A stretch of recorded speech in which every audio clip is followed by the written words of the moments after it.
Hello, I'm James Dennis Casey. I'm recording this to read some from my new book of poetry called Owls and Hot Rods with Pink Elephants and Dead Bats. It's my new book. It's 88 pages long. It's in 8x11 format. I did it bigger because there's illustrations in it. I wanted them to look better than they would in a little 6x9 book. The music I'm listening to is actually the Ghastly ones. It's their 2007 album. It's called Unearthed. I kind of consider that the companion soundtrack to the book. If you ever did pick up a copy, look them up and listen to it.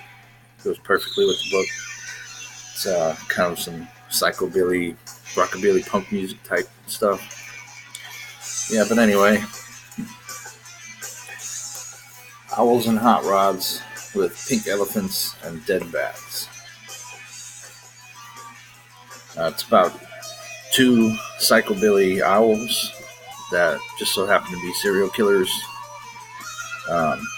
They only kill bats, which is strange because one of the lead characters, Elvis Lecter, is best friends with a fruit bat named Cletus, and they're all greasers and hot rod gangs.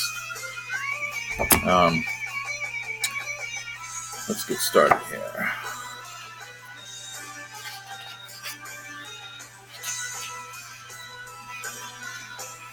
This one's called Trunk Full of Murder. Caught up in the lazy river of time and people that led him astray, with split veins grabbing him by the shirt collar, shaking his soul. He prayed for glory. Unbeknownst to him, salvation was by his side, in the form of a debutante fallen from grace. Even though he hadn't looked it in the eyes for years, he'd known trouble since the day he was born. Elvis Presley crossed with Hannibal Lecter. Baby Firefly crossed with Marilyn Monroe. Road tripping across the un-United States in a hot rod named Dragula, with suicide seats, a trunk full of murder, and dead bats in the car. Lovers, dreamers, serial killers. I drew this one with Elvis slamming down the road in his 32 coupe in the style of Ed Big Daddy Roth, like some Rat Fink stuff. I've always been a fan of his artwork. It's pretty cool.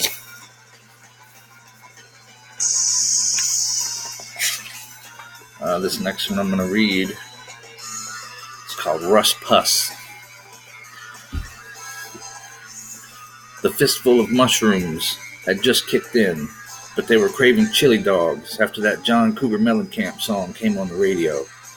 They whipped the 32 coupe into the gravel lot of a roadside food stall, Porky's Hot Dogs, then bumbled to the window. The crackling of the stones into their boots sounded like walking on the skulls of their enemies.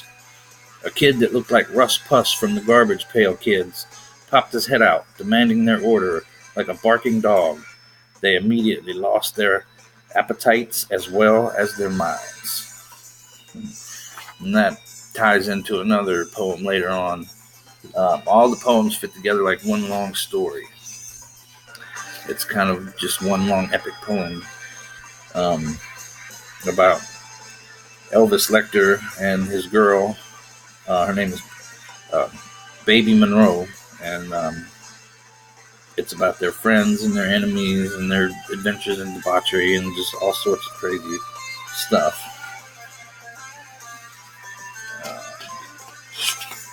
Let's see. This is about one of their friends. His name is Freebird Willie. Old Freebird Willie, yelling from the back of the crowd, got punched in the face at a Motorhead concert. I seen that happen.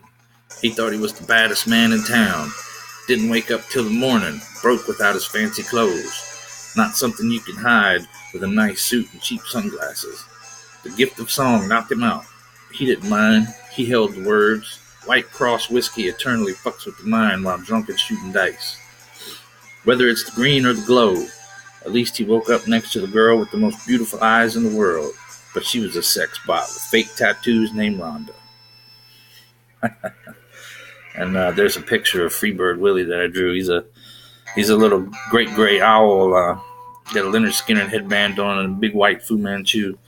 I'm not sure how well it's going to show in the video, but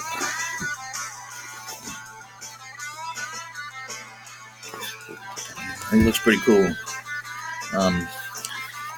All in all, it ended up being, I think, 48 poems and 26 drawings is what I ended up with, and it's 88 pages long.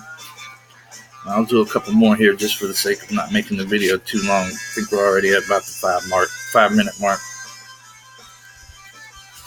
This one's called Pissed Pigs. Crumbling along the coast with the top down, leaving dead bats all over the road. Remember what you said? Stand by me. And the fucking song came on by Ben E. King. We wept like children, screaming the lyrics to one of our favorite songs before we drove off the cliff. Damn, those pigs were pissed. It's a little short one. It's just about their adventures and all the crazy debauchery that they find themselves in.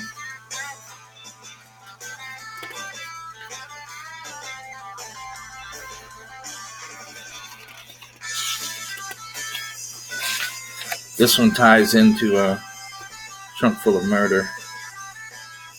It's called Dream in a Suitcase. Predatory birds with names that move them down the highway. Elvis, Lecter, Baby Monroe. Old owls and young souls, they traveled for free. Flying from place to place with only a dream in a suitcase and a trunk full of murder. It's got a little picture of a suitcase that I drew with random things hanging out of it. Little bat wings, and it's got a hammer, a wrench, and a sword, shit like that. It's pretty cool. It's got a NOLA or bus sticker slapped on it. If you don't know what NOLA is, it's New Orleans, Louisiana. I'm from the South. I'm got roots down in Louisiana and Mississippi. I'm a rebel in Yankee country right now. I'm all the way up in Illinois. I like it up here, though. It's pretty tight. Let me read one more.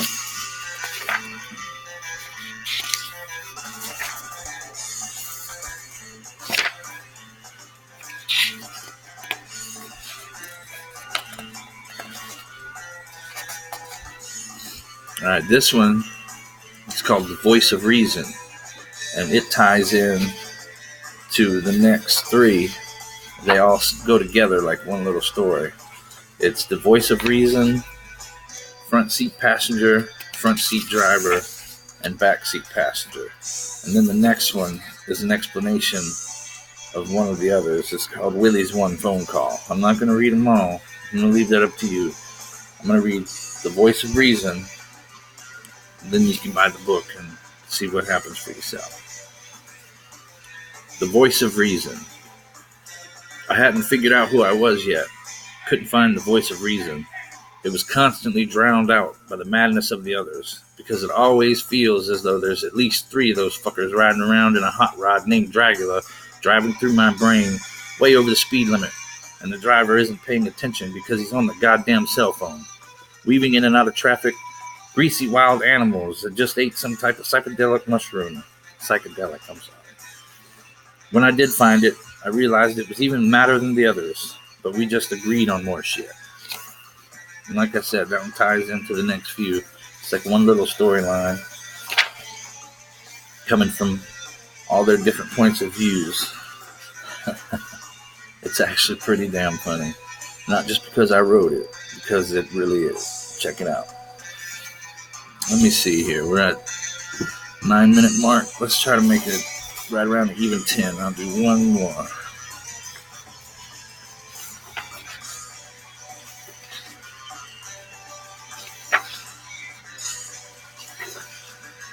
Let's do one more little short one.